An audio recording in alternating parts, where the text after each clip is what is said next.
Good evening, everybody, and welcome to what is the 9th Michael Cllr vigil. Thank you all for coming. Thank you, weather, for staying dry, which is massively important. And just before we speak about why we're here and what's going to happen this evening, we're going to be opened by the very wonderful and very talented LGBT choir. So if we give them a hand, please, that'd be grand. Thank you.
So, first of all, let me please welcome our honoured guests, Deputy Lord Mayor, Deputy Mayor, and of course Chief Inspector. Thank you also to the Michael Cllr family, who are, just there. Hi, and to Marie and Mike, Michael's parents. Thank you all for coming. I can see representation from lots of different communities, and also I can see, for example, the Liverpool Tritons, I can see Mersey Marauders, and also some of our local MPs, and indeed our Metropolitan Mayor. So thank you everybody for coming and showing your respect and of course appreciation for this vigil. First of all, we're going to ask our Deputy Lord Mayor to come and say a few words, and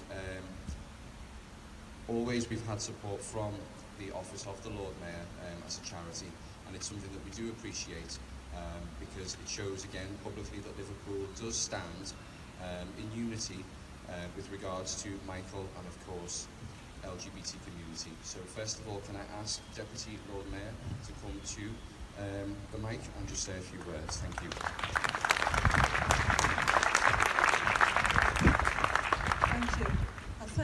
inviting me here tonight. I'm going to tell a little story. I just spoke to Maria earlier on, talked about our families. I have 4 children, but I had 3 of them in 4 years. And I always remember when they were babies, 18 months, 2 and a half, and 4. We were on holiday, and I had them in the pram. And the Cllr prams were quite strong them days, so you could sit one here, stand one on the back and one on the other side. And I always remember passing 2 couples, and a gentleman said to me, "Madam," he said, "you're very brave bringing those 3 children into this world." I think he was Dutch or German, I don't know what he was. So my response to him was, they might make it a better world. So I thought to myself, now, how's he saying that when we are looking at people here tonight and looking at Liverpool? We have the most diverse community in this city and the most welcomest city in the world, I would say. So I love this city. And I think we embrace our communities, whether it's the communities from Liverpool 8, from the gay community, from the LGBT community, from the political community. I think we embrace our communities together and we work together to make this world a better place to live in. And I think this is what Marie and Mike Cause's achievements are going to be. They're going to make this world a better world for our young people. Let's educate our young people on how to embrace one another. And I'm really proud to be here tonight. I've been to a few of these before, but not in this realm. Missed last year, but I'm quite happy and quite pleased at the amount of people that have turned up here tonight to support Maria and my cause. And God bless you people for the work you're doing for this city and for the young people that we're doing to this city. And I think if we all work together, we will make this a better world to live in. And thank you for this opportunity to speak. Thank you. Thank you, Deputy Lord Mayor. For those of you who maybe aren't fully familiar with Michael's story, 9 years ago in July 2008, Michael Cllr, who was 18 at the time, was attacked brutally for nothing more than the problem, as it were, of being a gay man. And 3 people, aged 18 to 19, decided they didn't like that, and so they took it upon themselves to attack him, and 9 days later, Michael sadly passed away due to this attack. It's still, even as a trustee who speaks regularly about Michael and about his story and knows his family, it still resonates with me that this was only 9 years ago. Obviously, Pride has just happened in Liverpool, and over the past few weeks there's been lots on the media about the 50-year anniversary of the partial legalisation of homosexuality, but it still resonates with me that this wasn't 50 years ago, it wasn't 40 years ago, it was actually 9 years ago. And of course, for those of you who are members of the LGBT plus community, you'll know that there still are pockets of people out there who don't agree with how we choose to live, how we choose to love, and how we choose to celebrate our community. So this is why we still have our vigil, and of course why we still have Pride, because we still need to remember that although homosexuality may now be legal, although we still do have the support of the police, and it's something we really do appreciate as a community, there are still people out there who would have it the other way. And so it's important that all of us are here, and thank you again on behalf of the trustees for being here, to remember Michael, but also to remember that there is still work to be done. And so on that note, I'll ask now our Deputy Mayor to come forward and Oban and just say a few words. Thank you.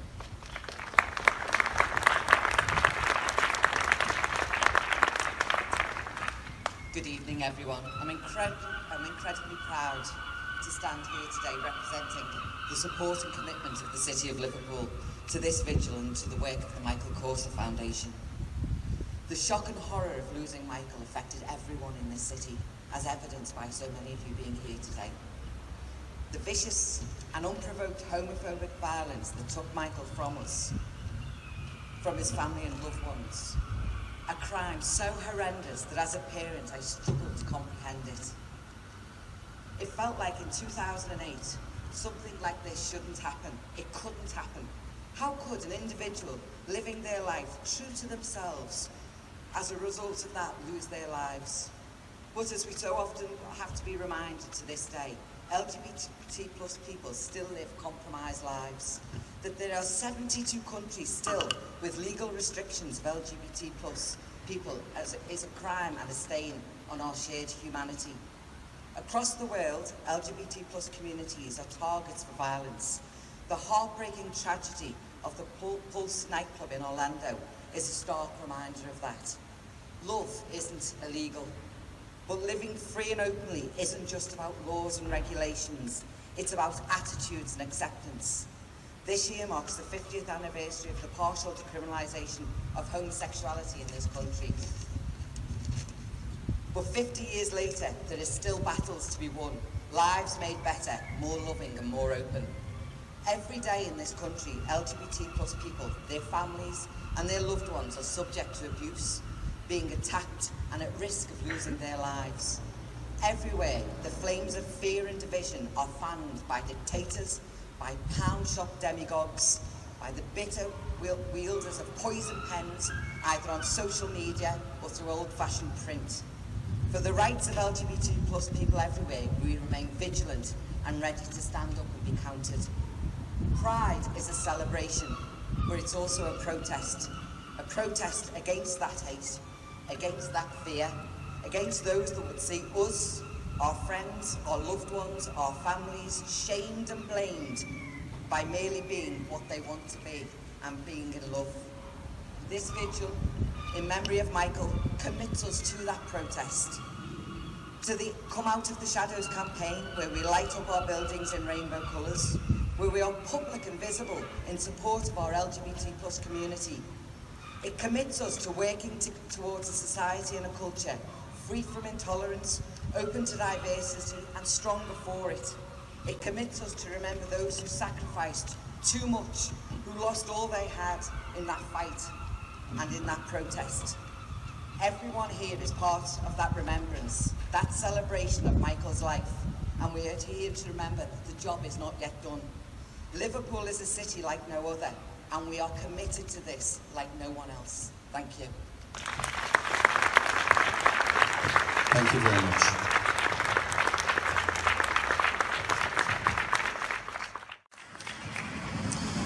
As our guest has just said, 50 years ago homosexuality was partially decriminalised, and it's certainly an achievement, if not a miracle, that in the last 50 years we've went from homosexuals being actually arrested by the law to now being supported and actually having the police actively support us, both in terms of protecting us from hate crime to indeed being here today to represent their community and the fact that they support our LGBT plus community. And I know on Saturday, if you were there was an absolutely tremendous turnout from the police, and thank you again for that. Our next speaker is Chief Inspector Paul Court, and he's just going to say a few words on behalf of the police. Thank you.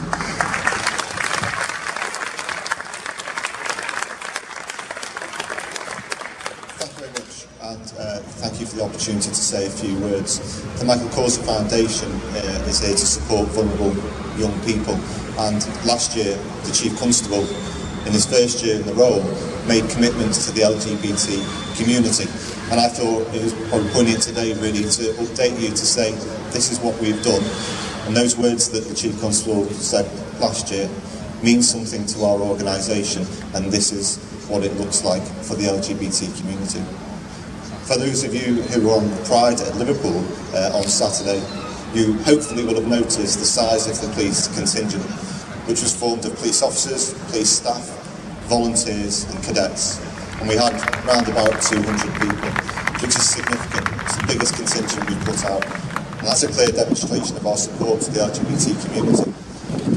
And what was so more humbling about that was actually that was led by not only our Chief Constable, but also by our Deputy Chief Constable, our Assistant Chief Constable, the Police and Crime Commissioner, as well as you were there as well. And that's the commitment that the organisation is making. And what was so great about that also is as we walked around the city, other young people joined in our contingent and our parade. And I think that says a lot, that people trust us and can have confidence in what we do.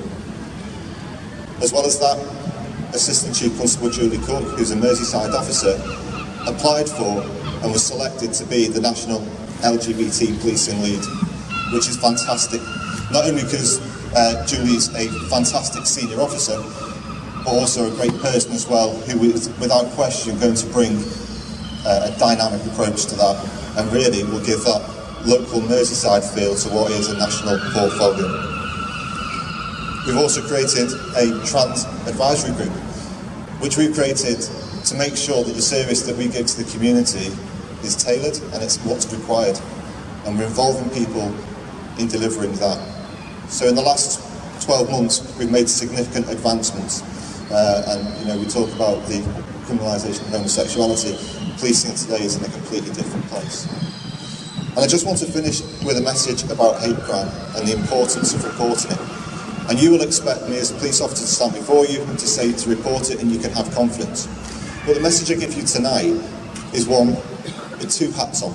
Firstly, as a member of the LGBT community, I speak to you, and I speak to you having been a victim of a homophobic assault in the last 12 months where the offender was sent to prison.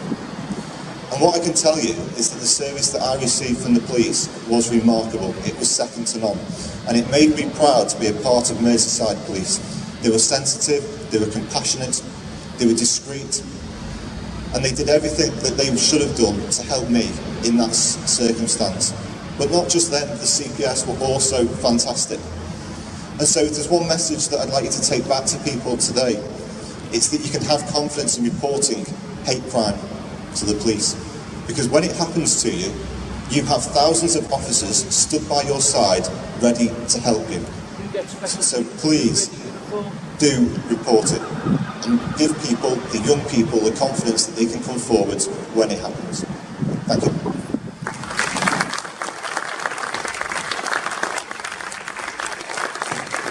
Thank you, Chief Constable. For those of you who did attend Pride this year, or indeed, even if you read about it on social media, you'll know that its theme was international love. And that is something that's already been alluded to by one of our guests, because still in this world there are at least 72 countries for which it is still illegal for us to love as we love and to be the people we are. And of course, even though we're celebrating Pride here in Liverpool, and even though we're remembering Michael today, who was from Liverpool, we still have to remember our brothers and sisters across the world who are facing persecution, who are facing imprisonment, and are even possibly facing death. Our next guest is someone who I'm really, really impressed by, and someone who I'm actually quite humbled to be able to introduce. Our next guest is from Zimbabwe, and is now living here in England.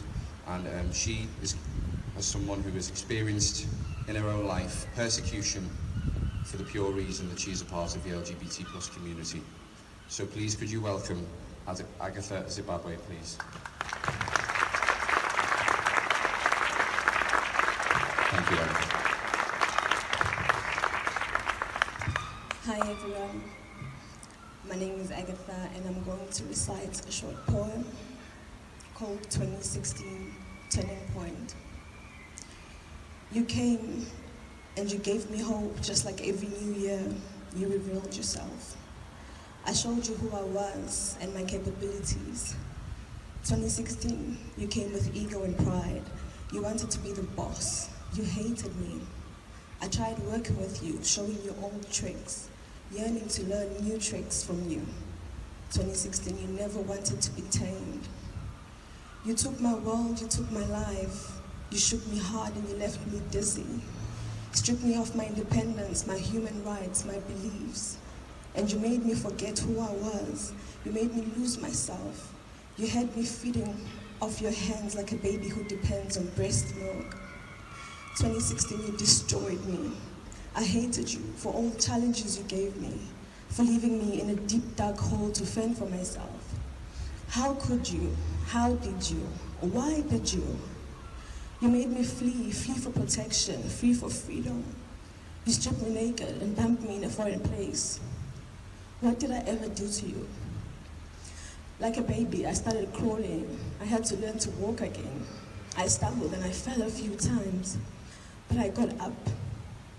My pace increased. I started running, and it did feel so good. 2016, you were never at fault. You came and you saw a weak girl who needed to be a strong woman. You taught me life's lessons. You left me in a deep end, but not because you wanted to kill me, but because you were creating this woman, the woman I am here today. Here's to you, 2016. I see you. You've conquered. This bold, strong black woman right here has been tamed. Thank you very much.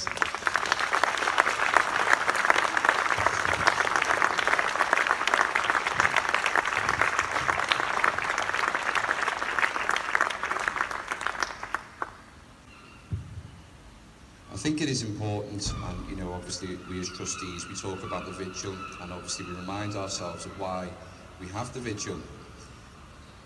And it is a moment after Pride, and after the celebrations, and after the colour, and after the fun, not necessarily to put a dampener on the occasion, but to remember that there still is a reality for a lot of people that isn't as exciting as the parade that we had on Saturday.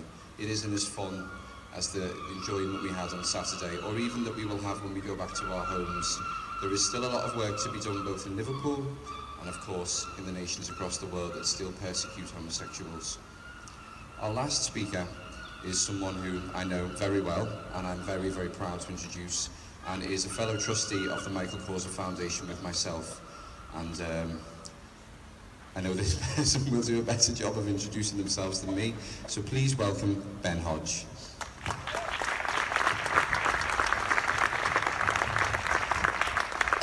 Hello. So, like Sean just said, my name is Ben. My pronouns are they, them, and he, him. And I'm a trustee at the Michael Cllr Foundation. So the reason I wanted to be involved is because I came to a vigil 2 years ago representing Scouting. And to hear Michael's story really got close to home. Being from near where Michael lived, it's so weird to think that, you know, I can come out as transmasculine and bisexual, and you know, my community's been great, but obviously 9 years ago that was not the same, and it's so weird to think that in such a short space of time things can change, and that's why I really wanted to be involved. So I became a trustee. I was asked by another trustee if I wanted to take on the role, and when I walked in I realised that everyone else is coming in from work and everyone else is coming in from a stressful day at the jobs, and I was just coming in from college. So I'm 17 and I think I'm the youngest trustee that we have, yeah. So that was scary because I'd never been a trustee before, but it was something I really wanted to do because Michael's story and Michael's family really inspired me. So being involved, I've done sessions for the National Citizenship Service, and if you don't know what that is, that's for 15 to 17-year-olds to go and to build up confidence and to hear about and to raise money for charities. So I went in and I told people Michael's story. Now, none of the young people to this date have heard of Michael, so I told them what happened, and the look on their faces when I said that Michael was killed was unbelievable, because none of them could believe that in Merseyside this sort of thing still happens. So I think personally that, you know, telling these young people and telling young people who we are and what we do is so important, because we're going to be the drive for change. And things still need to change. We've seen with Donald Trump recently, and we've seen with, you know, different events happening that, you know, things do need to change.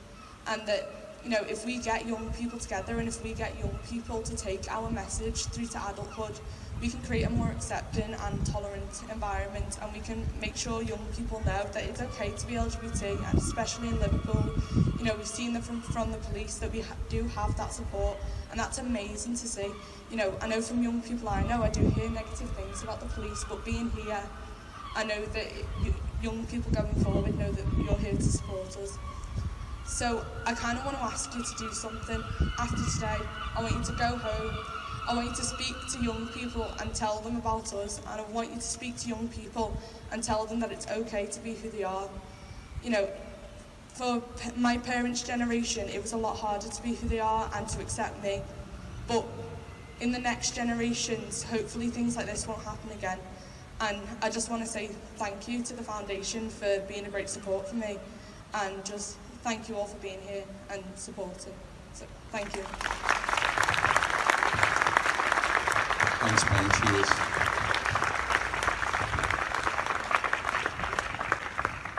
Told you, much better job than me.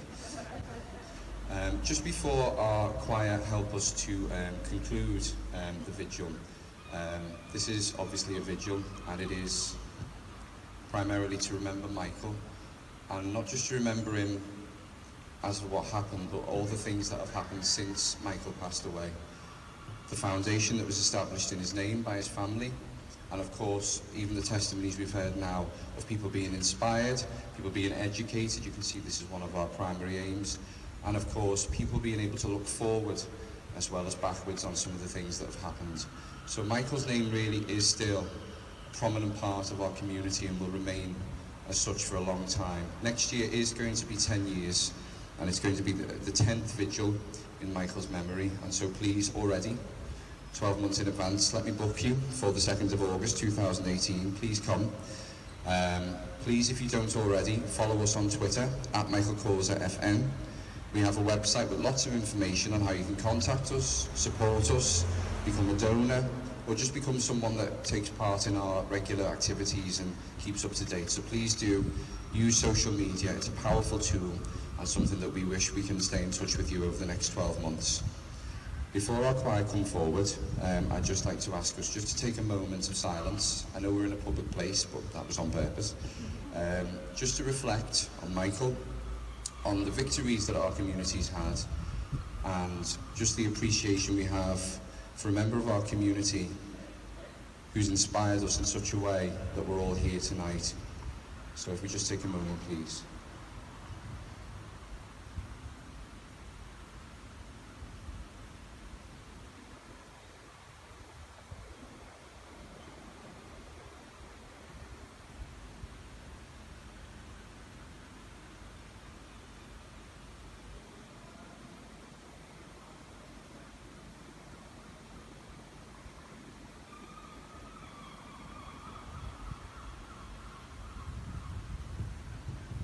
Thank you.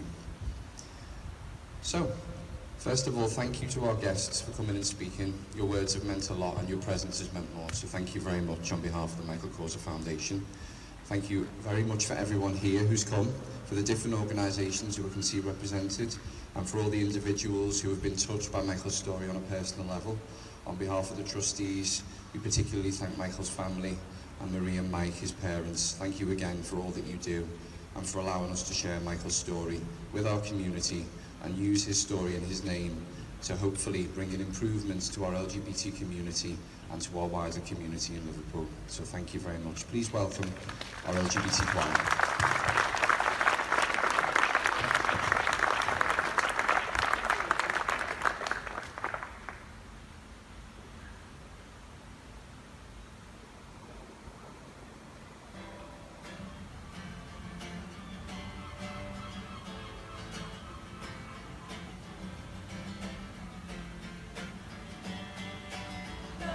Shine a light in every corner of my heart. Let the love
Thank you very much, LGBT Choir.